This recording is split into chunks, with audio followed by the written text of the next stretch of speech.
Hello, everyone, and welcome back once again to the community table. We have been hosting conversations every month here at Beyond Type 1 as part of this series with the goal of focusing on important issues within the diabetes community and those affected by both Type 1 and Type 2. Tonight is no different. We are talking specifically about finding support as parents and caregivers for diabetes. And we know this is an incredibly important topic. And we have an amazing group joining us tonight. We are so excited. I'm Jordan Gendricks, the Director of Programs at Beyond Type 1, and I will hand it off momentarily to this amazing group. But first, I just want to thank all of you joining in Zoom and on Facebook Live, as well as those who make our conversations at the Community Table possible. Community Table is presented by the JDRF-Beyond Type 1 Alliance and made possible with support from Abbott Diabetes Care, Dexcom, Lilly Diabetes, MannKind, Medtronic, Omnipod, Roche Diabetes Care, and Tandem. While you're watching tonight, if you have questions for this group, we're going to do our absolute best to take some later on in the discussion. So please feel free to drop them into the chat if you're on Zoom or into those comments if you're on Facebook. And like I said, we're going to do our best to answer them.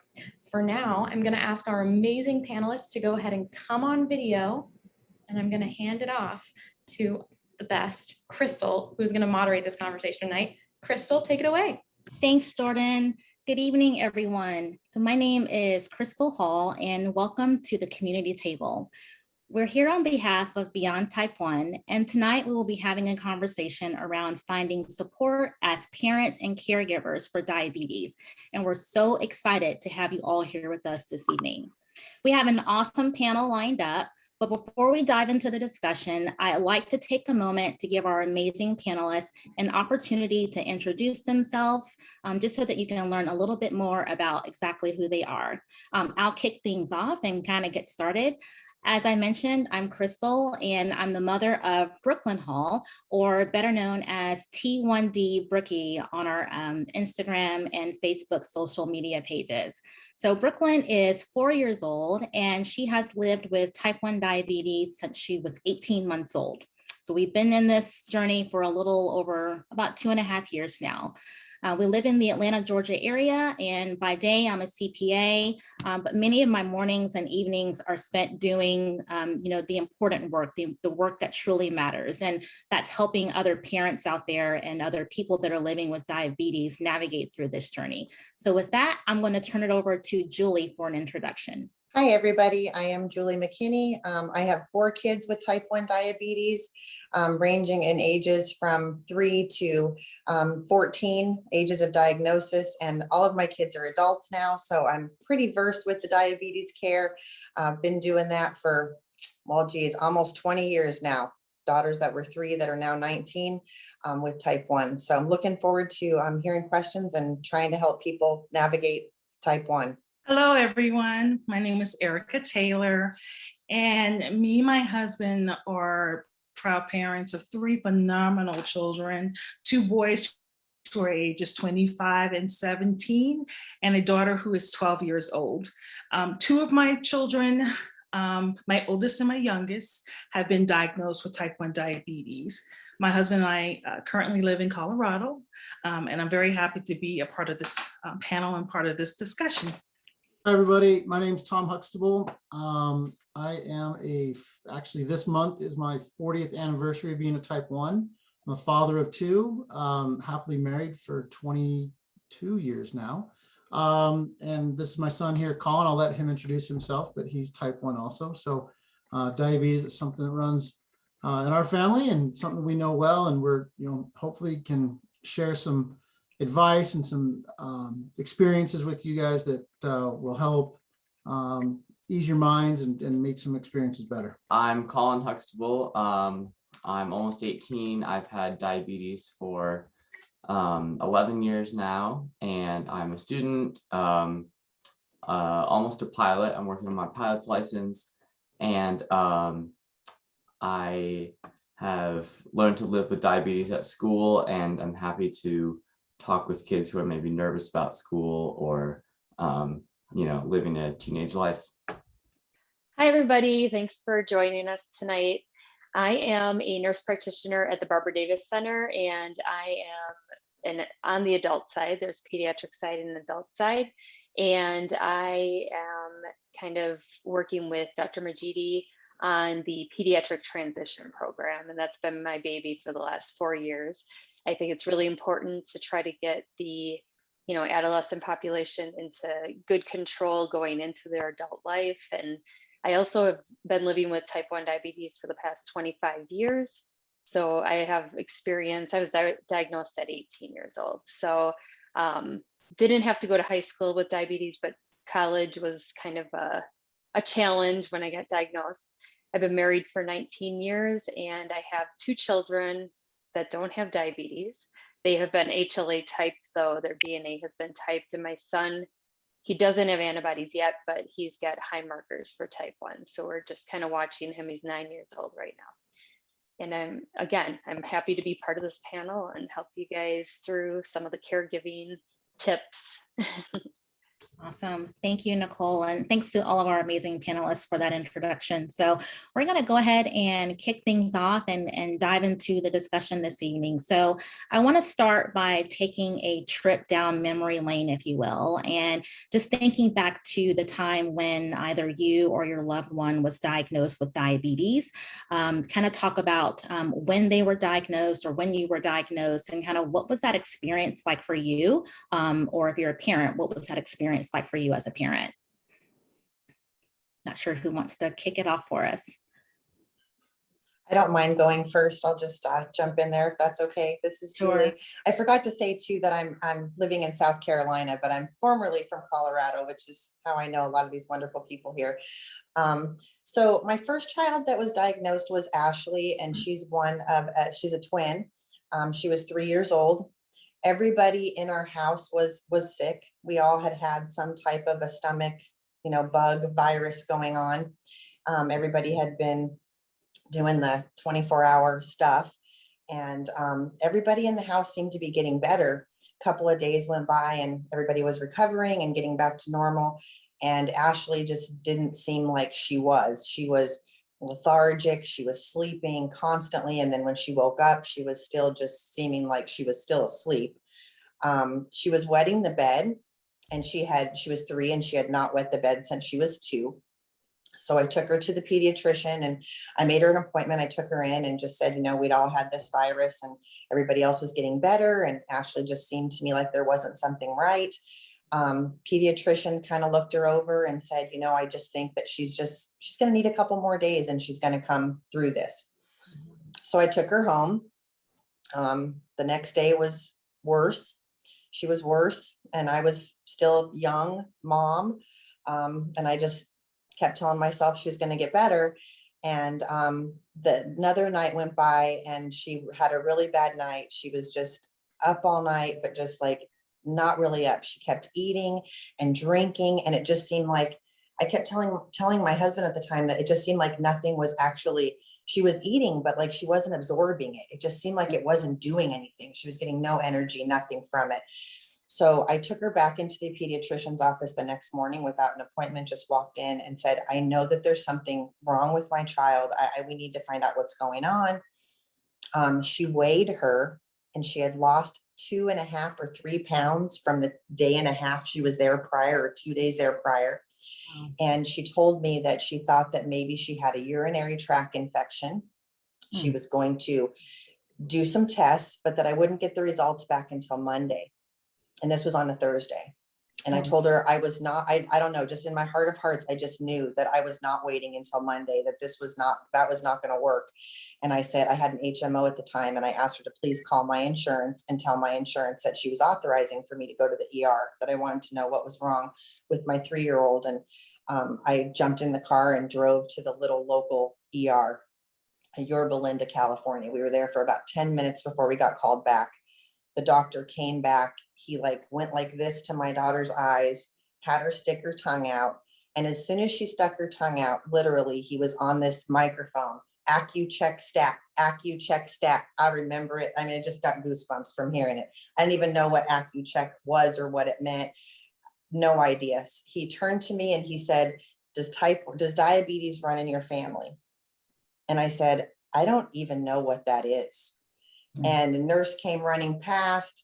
grabbed my daughter. There was another nurse next to her. They poked her finger, they tested her. They told me her blood sugar was at 894 and that we were taking an ambulance immediately to Chalk Hospital in Orange County. And end up spending the next 5 days there, learning how to take care of my child again.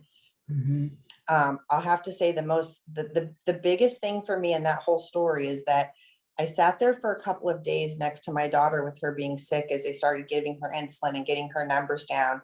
And I just kept thinking, why me? This is one of my youngest child of 5. I have 5 children under the age of 5 at this time. There is no way that I should be, why me? When she finally got better, well enough to go play in the playroom, we went down to the little children's play area and she got to play. And I realized while I was sitting there that there was several kids in that same playroom with diseases that they weren't going to be able to go home with. Oh, yeah. There was kids with cancer. There was kids with things that they weren't going to live through. Yeah. And in the half an hour that we sat in that playroom and played, I made a decision to change my mind around that. Yeah, this was really going to be a bummer and it was going to be really hard, but it was something that my child could live with and we were going to learn to do it. And that's exactly what we did. Wow. That's an amazing story, Julie, and kudos, just for, having, just being able to shift your mindset and to focus on, the fact that yes, your child will be able to live through this. So thank you for sharing that. Any other panelists want to hop in on that question? Sure, I'll do it. I'll be quick. There's 2 for me, obviously my own diagnosis. A unique thing about Colin and I, we were both diagnosed at the age of 6. So, as a parent, we had him in the DAISY study back then, and we were monitoring his markers and all that. And he developed autoantibodies. And so, we thought, oh, we're going to catch this the second it happens. We're on top of this. We're on top of this. It snuck under our nose as we look back now at the pictures, for months. Wow. He wasn't feeling good. And it's one of those situations where you're so close to it, you don't see it. So, if you ever suspect your child is sick, make them test the blood sugar. It still happens today. Kids go in, they go through days of going in and out of doctors.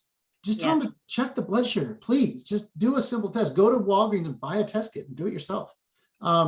Anyway, but yeah, my experience, it was bad. We moved out from California to Denver, which was a blessing because the Barbara Davis Center had just been started about 1.5 years, 2 years before I was diagnosed. And the car ride out was miserable, pulling over to pee every 20 minutes, parents not knowing what's going on. Started school when I got out of there, I slept through school. And then ended up spending 5 days in the hospital. And we didn't have blood testing equipment. We didn't have Dexcoms. We didn't have, the technology that's today. So that was cool. But, when Colin was diagnosed, he wet the bed one night and I was on a big camping trip and my wife called me when I got back in cell range and she was like, hey, he wet the bed last night. And I looked at my friends in the truck and I said, I'll be spending the next night or 2 in the hospital. I was like, this is it. And because he never done that. And, sure as can be, but the initial feelings were a lot of guilt at first, sadness, anger, but just like with Julie's experience, we were in the hospital and he's sharing a room with a child with brain cancer. Yeah. And we thought, every kid's got their challenge. Everybody in life has their challenge. This is our challenge. And yes, we're going to, like Julie said, we're going to take our kid out of here. And now he's doing everything he wants to do. And so, yeah, it's cool. But it was a quick thing, a quick mind change as well, that we took it from the sadness, the sorrow, the disbelief to this is our challenge. Let's knock it out of the park. And that's how it helped us move on. Yeah, one interesting thing you said, Tom, was, you look back on the pictures and you say, well, clearly there was something wrong or, that was not Right. And that's something that I can absolutely relate to. I can remember looking back at pictures of Brooklyn right before she was diagnosed and clearly seeing that she was, ill. She had lost so much weight.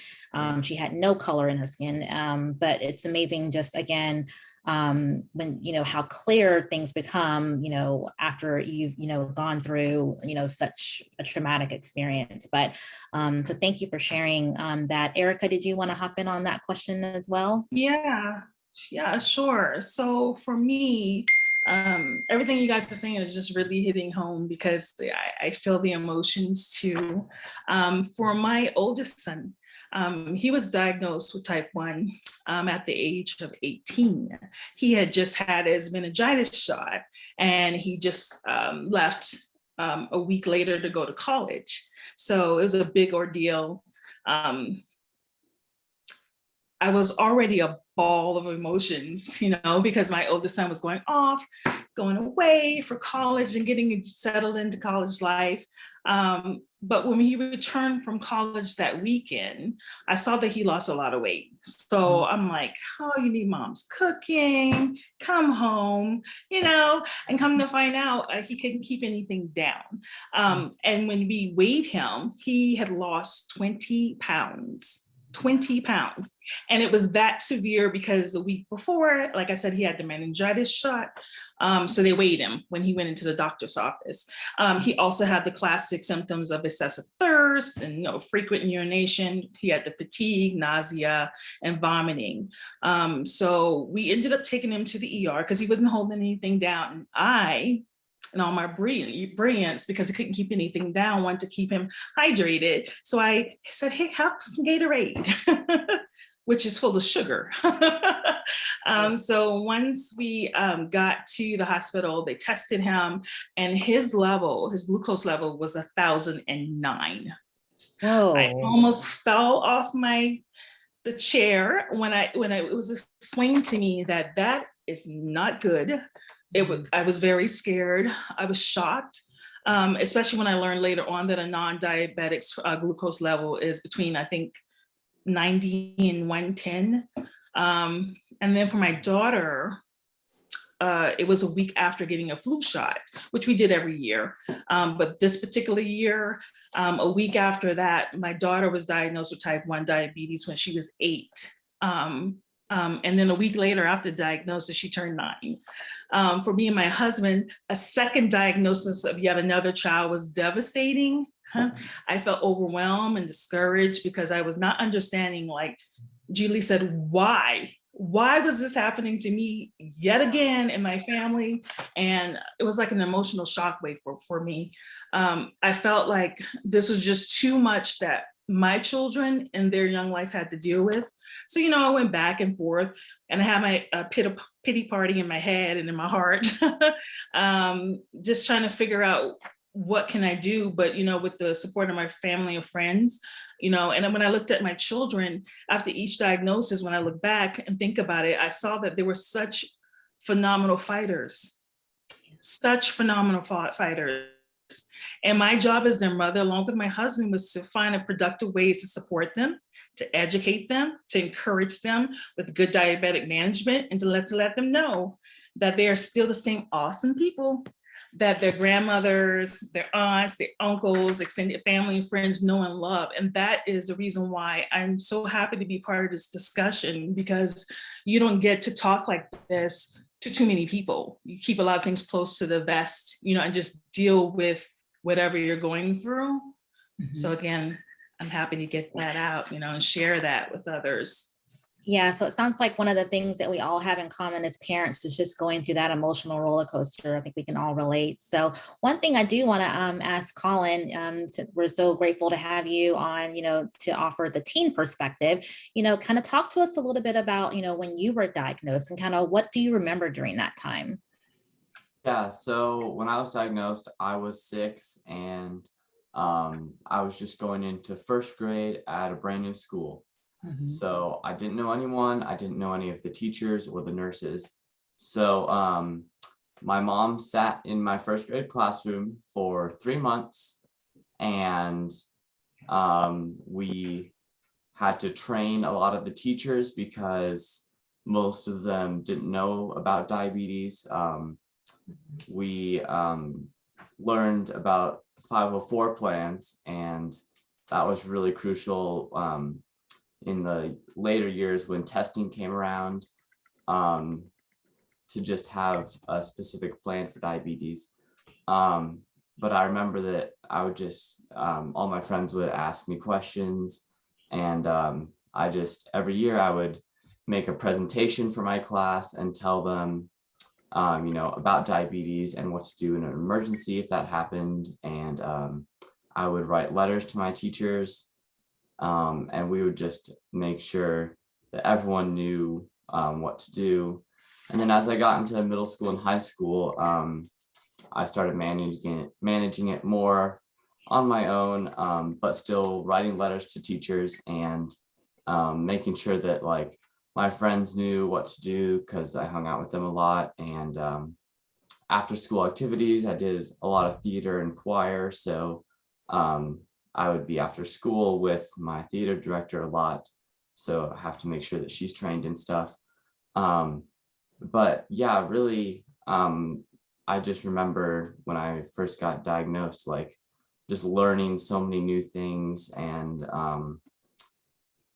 just figuring out which resources worked the best and what lifestyle worked the best. And it was just a big learning curve, but it was, in the end, it was a positive, experience, and it turned out to be pretty good. So. Good. Yeah, one thing that you mentioned was, the resources that are available to you. So I definitely want to make sure that we get into that part of the conversation and kind of learn more about what everyone is using to kind of help them manage the day-to-day activities. One thing I'm sure that we all have in common is just how thankful and grateful we are for the advancements in technology that have come so far over the years. So I want to turn this question to Nicole and just, ask you, you bring the healthcare perspective on our panel this evening, so we're so thankful for that. But can you share with us, just some good questions that we can ask, our medical team when we're making decisions regarding technology and treatments? Kind of where should we kind of be taking those conversations? Mm-hmm. So yeah, I guess from my perspective, I like to just kind of ask patients questions to try to open it up. But the thing is, I also live with it, so I might be different than many healthcare providers. So I think, having a good discussion around, like your fear of hypoglycemia is huge, right? And talking through that, and then also, bringing up, which pumps and sensors are on the market, what do active people really like, and so I asked them about exercise, their like typical daily schedule. I also ask if they live alone. And then also, because I figure that's a really good question, like, and maybe even putting that forward to your healthcare provider, just because, if you're in college, you have roommates, how much do they know about your diabetes? Do they know how to give you glucagon or Gvoke or Baqsimi, the nasal glucagon? So, just like making sure, and that's really impressive, Kellen, that you were so young and you would do those presentations every year to educate your classmates and your teachers. That's huge. So, the younger ones that are coming in from, because I deal mostly with college age, students when they come into me. And so I have that discussion with them to let their professors know, that you have diabetes, and if they want a discussion around it, like if they don't know about diabetes, how to treat low blood sugars, and how are you going to go about testing, and making sure that you have the right, treatments there. And, just making sure that you're, like when I was in college, I mean, we didn't have CGM. So I had my, meter with me, and I had my Skittles or my gummies or whatever for treatment, because usually you go in, blood sugars are high during tests and you're stressed out. And then as you go through the exam, then you go low. And I think even with the CGMs and sensors and the hybrid closed loops, people are still experiencing that around stressful situations. So just, talking through all of that. And then also, the pediatric transitions, but also, I do this with adult patients. The first time I see a patient, I always go through alcohol and how to treat alcohol, especially in those young ones. And then because marijuana is legal in Colorado, we go through that and say, you need to take insulin for the marijuana and the, binging and things like that, because it doesn't get detoxed through the liver like alcohol does. And there's not that fear of hypoglycemia overnight. So I just always make crystal clear how important that is. And then also contraception for females, and talking through, what are their parameters? Like, where do you need to be? We have pregnancy handouts. So if anybody's thinking about pregnancy, we do preconceptual counseling. So the ADA just recently came up with a really great consumer guide. It's consumerguide.diabetes.org. And they have all the technologies on there. And it's wow. great. Yeah. So some of my peers helped. So Dr. Shaw and Dr. Ockchurk helped them organize this, and it's a great resource guide. So it goes over all the technology stuff. It goes over all the medications, goes over all the new glucagons that are out. And then even like orals for type 2. So it's cool because it's all inclusive. It goes over meters and what's the best meter for that person. So I think that's a really great guide to get started. And then if you have that discussion about, like for me, I always go over what the technology is now, but then also, because we're the Barbara Davis Center, we do a lot of research. So then I kind of, point them in the right direction, like, oh, this may be coming out in the next couple months, so maybe you want to just wait. So just, having those discussions and, not telling them too much because they'll get in trouble. But so yeah, I think that's a good. Oh, those are great pointers and tips for other parents out there. And I want to pose a similar question to the parents on the panel, and just kind of talking about what sorts of technology and or treatment tools you're using for your loved ones to help them manage their diabetes, and kind of what led you to that decision to use that particular technology, or particular tool to help aid in their management of diabetes. So I can talk about that a little bit.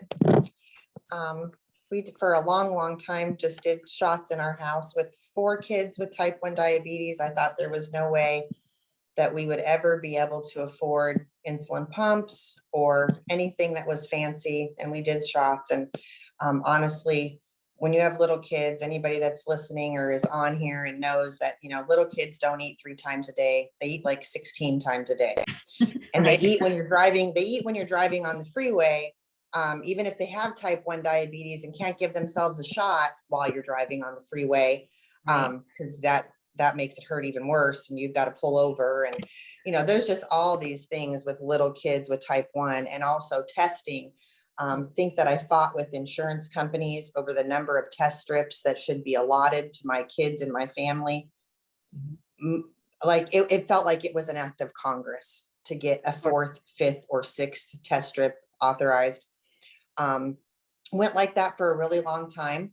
And I did the night nurse thing. So, just like, everybody, I remember somebody, I was at another Beyond Type 1 thing, and someone said that having children with type 1 is like always having infants. They never grow up past the stage where you don't have to wake up in the night with your children anymore. It's very true. You hear young parents say, oh, I can't wait till they sleep through the night. Yeah, well, diabetes doesn't sleep, and we all know that.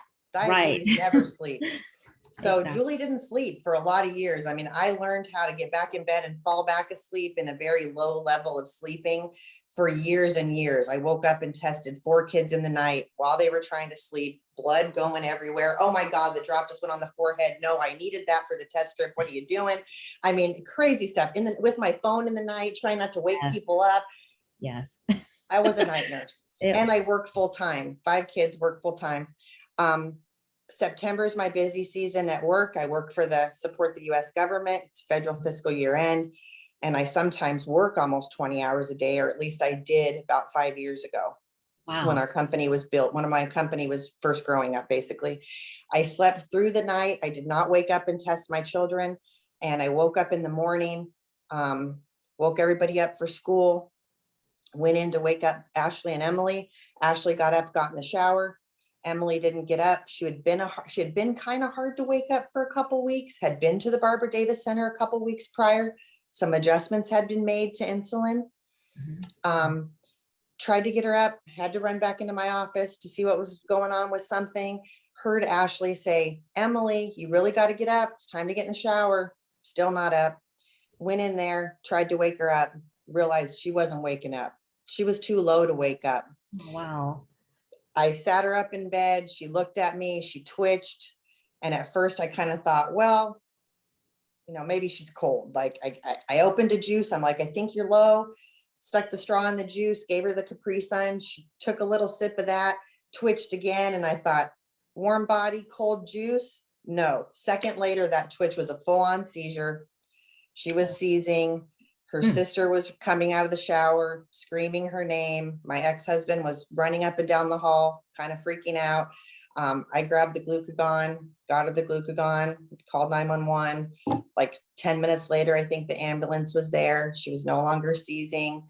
Thankfully, she was blue. I thought we were done. I really thought that she's my youngest. She's the youngest twin, Emily. And I thought that we had lost her. My mom had brain cancer. She had seizures. It didn't look like the same type of thing to me. Wow. Thankfully, she was okay. But I'll tell you what, I didn't sleep for about 2 weeks after that. I could not sleep. I could not allow myself to not wake up and test my kids because that was my fault that happened. As a mom, that was my fault. So I was on the phone with Barbara Davis Center constantly talking to everybody about the glucose monitoring and how that worked. And we had tried one earlier and I don't remember. I think it was the Medtronic's little shell, and it was kind of big, and it was kind of, the girls didn't like it when they rode their bikes. My youngest daughters who have type 1 are athletes. They're professional athletes. They didn't like riding their bike with that thing in their muscle. So we didn't use it. And I was like, I have to find something. So Dexcom was suggested to me. And I went to bat for trying to get some kind of assistance in affording this for 4 children. Wow. And was successful in doing that, luckily, because of what my daughters do. And I just want to kind of show everybody that if you use Dexcom and you think that you have a panel on your phone, people used to think I was on Facebook or texting all the time. And I would say, just so you know, I'm not a junkie. These are all the people's blood sugars I follow.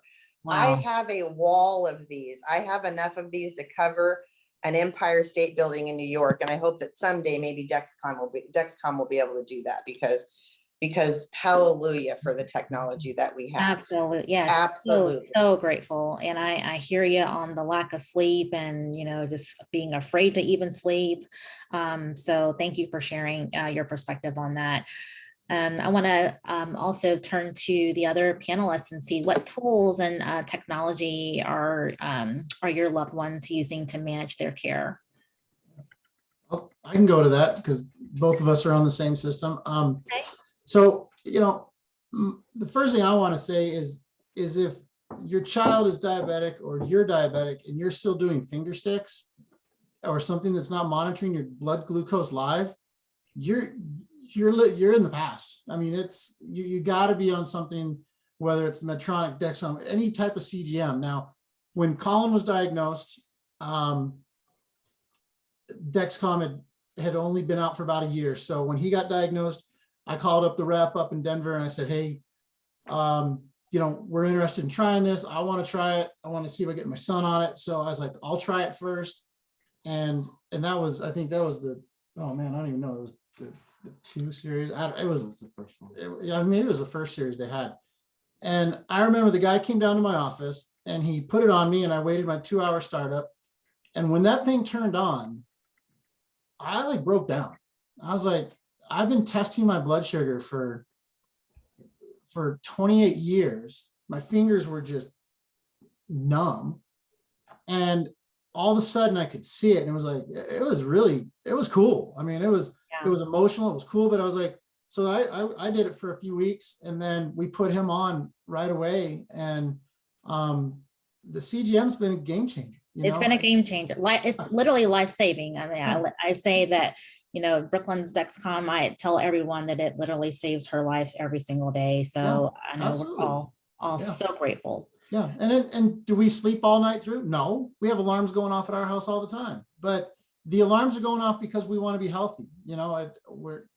We set ours in a pretty tight range. We want to live in that range, and to us, it's worth getting up to take care of. But, for Colin, he doesn't wake up real well in the night. In my 40 years, I've never had a diabetic seizure, had to go to the hospital or anything. I've always been able to wake up. Even during those college years when you go out and have a drink or two, I would always be able to wake up and feel it, which to me was a gift from God, because we didn't have the technology. Now the technology is great. But that's, as far as technology goes, we thought that the CGM for us was the best tool because the CGM provides us knowledge. Right. Provides us knowledge of what foods affect our body, how exercise affects our body, how sleep affects our body.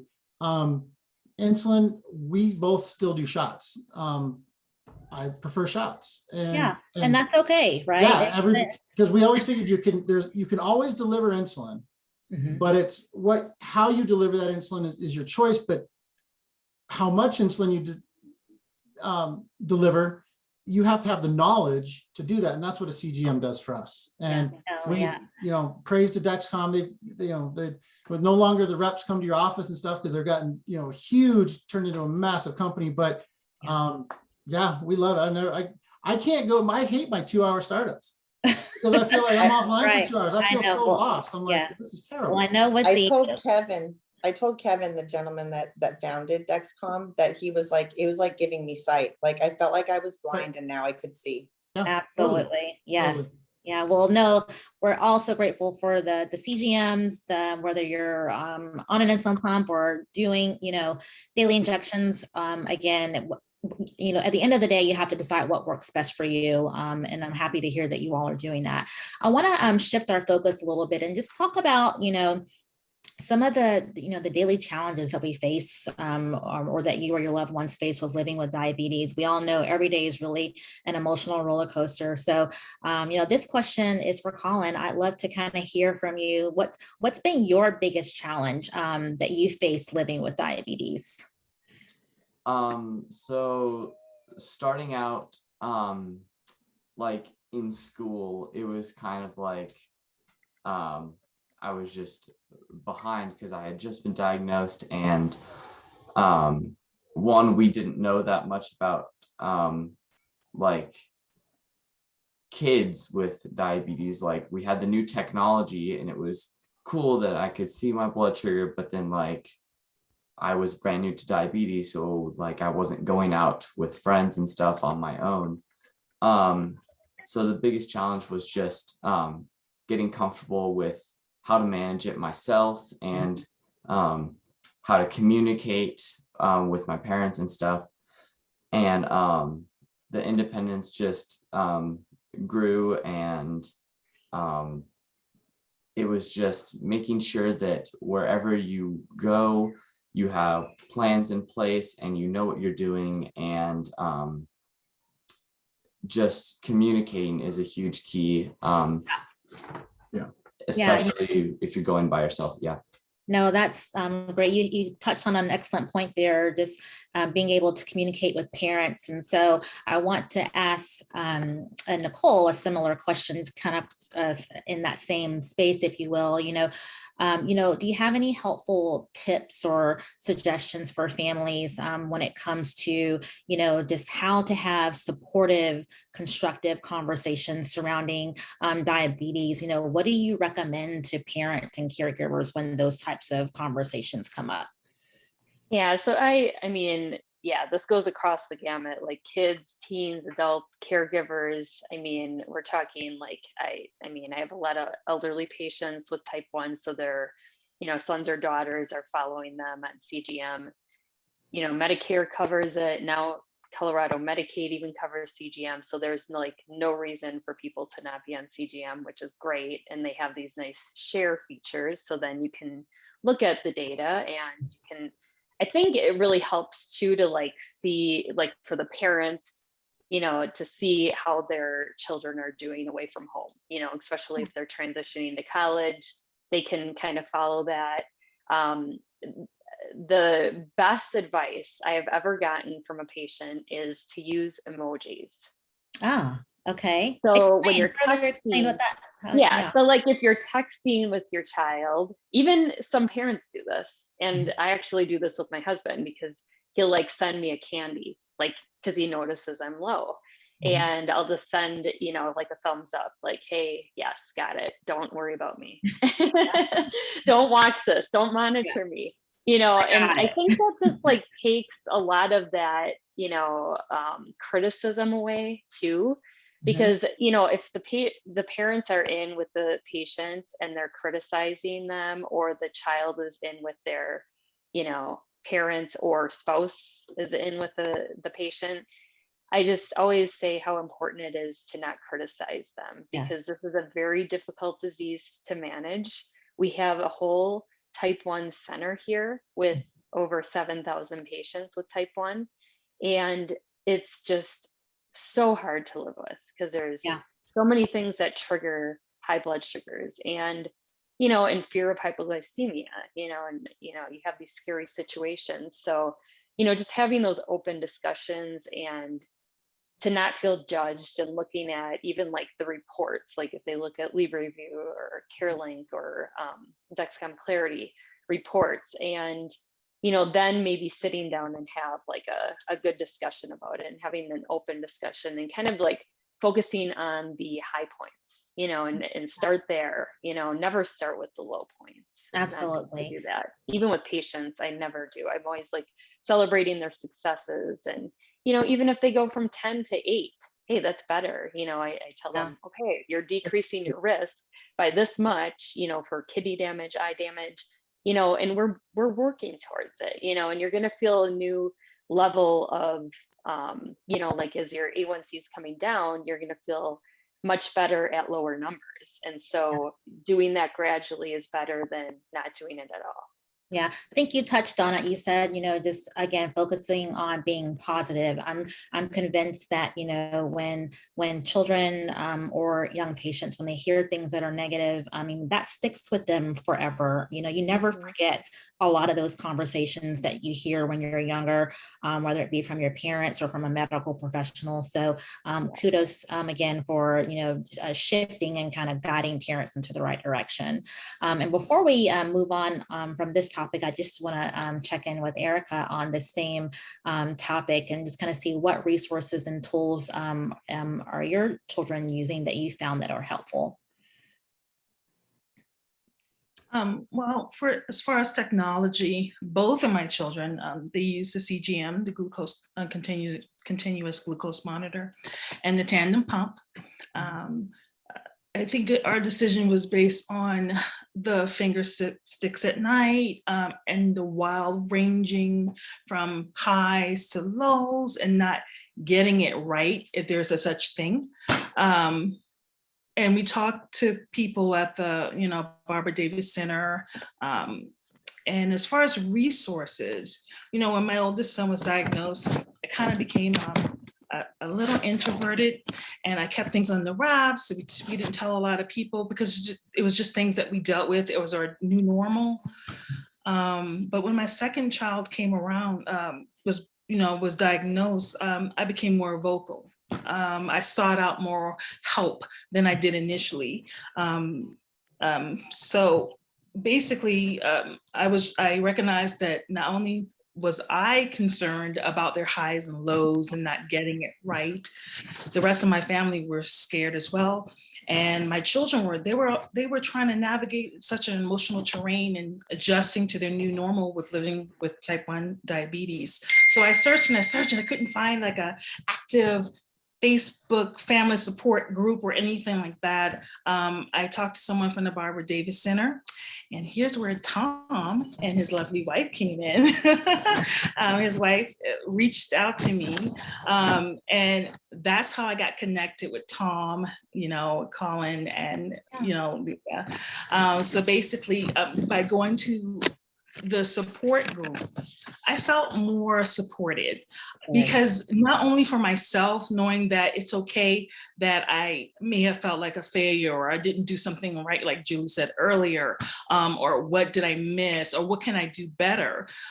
It also gave my children an opportunity to interact and speak with people who were living with type 1 diabetes, because they didn't have that at school. Typically, they were the only one in the classroom, or maybe the only one or two out of a school, and that was it. So I think using your resources around you, leaning on other people who, who are dealing with it, because it's hard. They understand, instead of getting, oh, you can do it. It sounds great in theory, but when you're having those sleepless nights, you have to get up and go to work full time, or you just stay busy. That support group was nice, and I enjoy having them. They keep them active. It keeps me active, keeps me busy, keeps my children busy. So those are the resources that I used. I know that's great. And I've said it before and I'll say it again. I always encourage people to, again, just find your tribe. Like you said, lean in, reach out on social media, find someone that you can connect with, and, reach out when you need assistance. So kind of shifting gears here. I know a lot of children have already gone back to school, or just about to start to go back to school. So I want to talk about, how we kind of navigate starting a new school year with a child or a young person that is living with type 1 diabetes. So just want to put the question out there, what resources or suggestions do you all recommend? What kind of conversations should be having or should be taking place at the beginning of the school year, whether it's with, the school nurse or related to a 504 plan, or what tips or suggestions do you all have there? We can talk on that. We've had a really good experience all through, when he was diagnosed in first grade, all the way through. This is now his senior year. It's been a long journey of independence for him, but all the way through middle school, I think the biggest thing we did for our kids going back to school is we made sure that we had a kit and a box in every single room that he was going to be in through that school day. And we made sure that every teacher he was with was given letters, educated, was trained by the nurse on glucagon. We really, my wife really spent a lot of time and pushed hard to make sure that school was up on their game. You can't trust that somebody with 30 kids in the class knows what to do. And he goes, oh, my kid will be fine. It takes one time. And so you really gotta be on the schools. Sorry, dog's barking. You really gotta be on the schools to work with you. If you're getting resistance, then go to a 504 plan. Fortunately, we've always been in schools that worked with us, but when we ran the support group here in Colorado Springs, we would talk with parents, and they would explain that their schools just aren't willing to do this. The schools aren't willing to do that for their kids. And my first question to them would always be, why is your kid there? Why are you in that school? Go somewhere else. This is too serious, especially for kids at this age. Now, the technology helps and everything, but again, like I think it was Nicole said earlier, the CGM doesn't stop me from going low. The CGM doesn't stop me from going high. And sometimes you're dropping so fast that people need to be aware. So we had the kits. The other thing we did with Colin, when he was young, he wore a fanny pack. And then that fanny pack then transitioned to a backpack. And I carry a backpack everywhere I go. I go to work, I have a backpack. I go to the grocery store, I have a backpack. It's just, it's me. It's an extension of my body. In that is my equipment. Your lifeline. It's your lifeline, right? That's my lifeline. I'm not going to crash out somewhere because I don't have my gear. Right. And we explained it to Colin, as a kid, it's just, this is your job. This is your job now to wear this backpack. this will save your life. And, you know, he's great at it. I mean, he's super responsible with it, with his friends and at school and sharing that information. So he's not embarrassed to wear the backpack. I know a lot of kids are, they hide it and they keep it in, but it's, you know, fortunately for us, he's not afraid to wear it. But that's what our tools with school. 504 plan was great, especially come testing. That was a big game changer, because there would be times where he would need to have his stuff in the room. So they give special attention and let him have his stuff in the room, you know, for the SATs, ACTs, the standardized testing that they make us do. So. No, that's great insight. And I'll just kind of chime in here quickly for any parents out there with, you know, small children. One thing that we've been very thankful for is, you know, all of the schools that the ones attended, you know, they've welcomed her with open arms. You know, most times they've known nothing about type 1 diabetes, but they've always been willing to learn. And just a huge shout out to her teacher, Mrs. Taylor, if she's watching. She's amazing. She you know, rolled up her sleeves and said, you know, this is what I have to learn to, you know, to keep your baby girl alive. And that's what I'm going to have to do. But I would just, you know, recommend that, you know, before the school year starts, you know, make sure you're reaching out to the schools, figuring and trying to get those meetings in before the school year starts. As far as information goes, another tip that I'll share is just try not to have, you know, too much of an information overload. As we all know, with diabetes, there's so much out there, and just try to keep it high level, but keep, you know, touch on the things that are really important, the things that really matter on a day-to-day basis. Anyone else have any tips or suggestions for kind of heading back to school? I want to also make sure that, Nicole, that you chime in here and kind of share some advice for us for things we need to be aware with as we're heading into the school year with coronavirus still out there, the pandemic is still going on. You know, there's lots of uncertainty surrounding that as well. Mm-hmm. So yeah, I'm one of those providers who does a lot of research on the COVID vaccines, and you know, for 12 and over, I'm still kind of sitting on the fence. My daughter is turning 12 next month, but I think I'm on board with her getting vaccinated. We've been, all of us providers have been suggesting that patients with type 1 get the vaccine, just because it reduces the risk for all the complications that can occur from the actual virus. Right. And so, and we've seen that happen, you know, before the vaccine. We've had patients that, ironically, I've not had any patients that have been hospitalized, but I know that I'm quick to respond. You know, if they call in that day, diabetes educators get me, and I'm like, excuse me, you know, I have to speak with this patient now if I'm with patients. The big thing is keeping the fevers under control, because that can lead to dehydration. And if you're not hydrated, obviously you can go into diabetic ketoacidosis because the insulin's not moving. So just like with DKA prevention, you want to just make sure that you're really good about hydration with these fevers, taking acetaminophen, but then being careful if you have the Dexcom, you can only have 500 milligrams. So sometimes you do have to kind of take ibuprofen or something else to control the fevers. And then the hydration is important because the patients with the really horrible outcomes, you know, before the vaccine, were having blood clots. Oh, wow. So high blood sugars, DKA equals blood clots. And especially those, what we found in our type 1 research across the country, Todd Alonso over in Peds Endo, he did a study with the type 1 exchange. And what we found is that if patients are over 9% A1C, that they are more at risk for these blood clots. So really keeping these patients under good control during this time, you know, management of symptoms quickly, try to stay out of the hospital, because I've had some other coworkers that have had patients that have gone into the hospital. They don't pay attention to the type 1 anymore. They go straight to COVID, and then their blood sugars rise. They can end up in DKA very quickly. And this is where I say to patients, stay out of the hospital if you can. Exactly.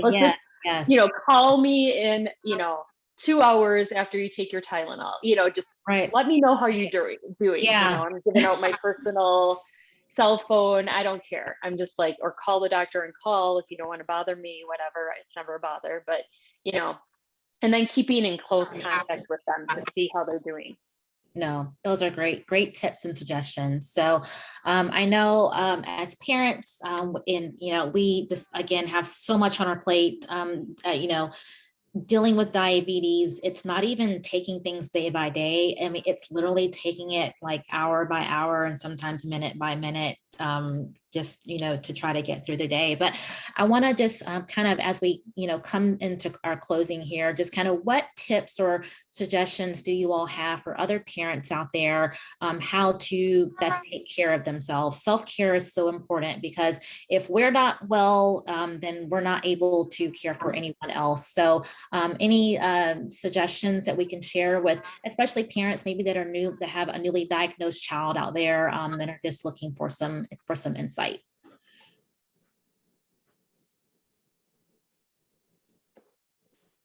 Yeah, I'll say something. Especially for the newly diagnosed people, through good care and some work, your child is going to live a normal, a quote, normal life. I mean, they're always going to have their challenge. Everybody in life has challenges. Diabetes just happens to be your child's challenge or yourself's challenge, right? So, through the support group, I didn't realize the support group, me going there, would be such a relief for the parents. I thought I'd be playing around with the kids and, helping people with some tips and things like that. But it showed parents, it was like, hey, I've had diabetes 30 plus years or whatever it is, and I'm healthy and I've got great kids and, I'm running a big company. Things are great. So it really, things are going to be fine. In the beginning, I'm sure it's hard and it's overwhelming and it's new and it's, you're learning, am I carb counting? Am I doing slide and scale? What are we doing? Am I doing this device? Am I doing that device? It'll all settle down. Yes. And don't be so hard on yourselves. I put in my notes here, don't be so hard on yourself. I mean, I was in the beginning, I took it real personal, and now this he's a couple weeks away from getting his private pilot's license. That's awesome. He wants to fly commercially. Nothing's going to stop him from doing anything he wants. We backpack. We went on a big backpacking trip a couple weeks ago. We camp all the time. We mountain bike all over the place. Nothing will stop your kids. So, No, those are great tips, Tom. Thank you for sharing. And I know we're coming close to the hour here. Are there any kind of last minute tips or suggestions that we can share with other parents or caregivers out there? I just wanted to say that Tom is, absolutely right. I don't think that this ends up stopping your children from doing anything. I think if anything, it's more hindering on us as parents than it is kids, especially to your kids who get this disease when they're young, like my twins did at ages 3 and 4. Ashley and Emily are vying for the 2024 Olympics in bicycle motocross. They haven't let diabetes stop them at all either. And I will tell you that I honestly, and I don't think that anybody should get this disease, or I would never wish it on anybody. Honestly, 4 kids, it's a lot. But I will tell you that I think that my children who have type 1 diabetes are more caring, loving, understanding, compassionate people than most children I meet that don't have something like this. The character building that comes from this type of thing, I mean, I hate to use the word priceless, but it's really true. It builds something in your kids that you couldn't have even taught. Yeah. That, maybe at the end of the day, you end up maybe in a small way being thankful for. And I know that's a big twist, but No, yeah. Your kids being good people and caring for other people in a certain way is one of the most gratifying things in life. And I think that diabetes has helped my kids with that. Yes, thank you for sharing that. And I know we're, again, closing towards the end of our conversation, but I do want to quickly go to a question that we received in the chat. And whoever would like to take this question, feel free to jump in and answer it. But the question or the comment says, my daughter was diagnosed 14 years ago. At 20, she just moved in with her best friend. How can I best help her now? So any comments or tips for this mom that's out there? I guess I'll take that. I'll just, at some point, I think you have to, and although my daughter is 4, I know one thing that I'm going to have to learn to deal with and do is you have to eventually kind of let go and give them some sort of freedom, and let them kind of take the reins of this. And Julie, since your kids are older, maybe you can quickly just kind of give this mom some insight. I mean, I think that is the hardest thing as a parent, whether it's diabetes related or not, is that we all have to let go. All of my kids are now just adults, and you raise your kids so that they can live their own lives. Diabetes is included in that. I showed you guys my phone earlier with 4 kids that I followed. I don't follow any of my kids anymore. They have let me off the hook. They all follow each other. Their boyfriends and girlfriends follow them. I don't do it anymore. It was hard. One of the hardest things I've ever done, but I know that I've given my kids what they need to do this correctly. They know what to do, and they have to live their own lives. So as hard as it is to let go, yeah, you gotta let go. Yeah, no, that's a great point. So I want to thank our amazing panelists for the discussion this evening. I hope that it's been helpful to the other parents and caregivers out there. I do want to turn to Erica and Nicole and just see if you all have any last words of advice or wisdom for parents out there that you'd like to share. Sure. Just like everyone was saying, just live life and be happy. We only have the one life to live. So living with diabetes or caring for others is very stressful, like it's been said on the panel. And I know as a mom, giving advice sounds great to say, but putting it into practice can be very challenging. Parents out there, you have to slow down. You have to take a break. And if you train others on your routine and your rules around diabetic management and maintenance, you have to start trusting others and trust your older children that are capable of handling the small things, like changing their pump site, choosing what meals they want to eat. It's hard. It is difficult because I even have a hard time with it, but you do have to back off just a little.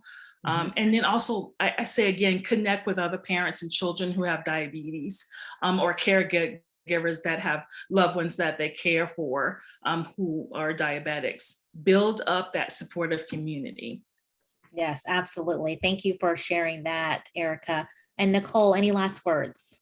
Yeah, so I think everybody did just a wonderful job today. I just want to thank you all because your experience as caregivers and having type 1, Tom, and being a caregiver, it's a lot. I can't imagine my kids being diagnosed. I think it's easier for me and my diagnosis than what I have experienced through other patients, and like listening to your stories, I think it would just be so much harder for my child to be diagnosed. But the technology is great right now.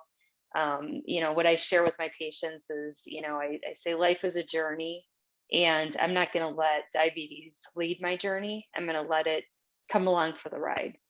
I'm first and the diabetes comes second. It makes some decisions easier for me, but but I'm actually, what Julie said, I'm actually grateful that I have diabetes and I've been able to do this wonderful career and meet so many type 1s throughout my experience. And yeah, so it's actually, I've made some great friends, and been Yes. amazing. Yeah, speaking of friends, yeah, I've connected with people all over the world, and I'm just so grateful. So thank you all for joining us tonight. We hope that you enjoyed this chat and learned from it, and we really do truly hope to see you all soon. So with that, I'm going to pass it back to Jordan to close us out. Thank you so much, Crystal. And thank you all. Thank you all for watching. Thank you to this group for sharing your really, truly priceless perspectives and insights with us. We so appreciate your time, your energy, and your expertise, all of these combined years of dealing with type 1 right here in front of us. It's just incredible to hear from you all. So thank you. Thank you. For all of you watching, we have 4 more community tables coming at you this year from Beyond Type 1. So you can register now for the next conversation. It's going to be next month around men's health, another super important one, and one we think you won't want to miss. So definitely tune in. And otherwise, be sure to stay tuned in to Beyond Type 1's channels and be on the lookout for new content highlighting takeaways from this conversation in particular. And again, this incredible group of panelists. Once again, we just want to take the time to thank those who make this all possible. Community Table is presented by the JDRF-Beyond Type 1 Alliance and made possible with support from Abbott Diabetes Care, Dexcom, Lilly Diabetes, MannKind, Medtronic, Omnipod, Roche Diabetes Care, and Tandem. Thank you again to this amazing group. We will see you all again at the next community table. Have a great night, everyone.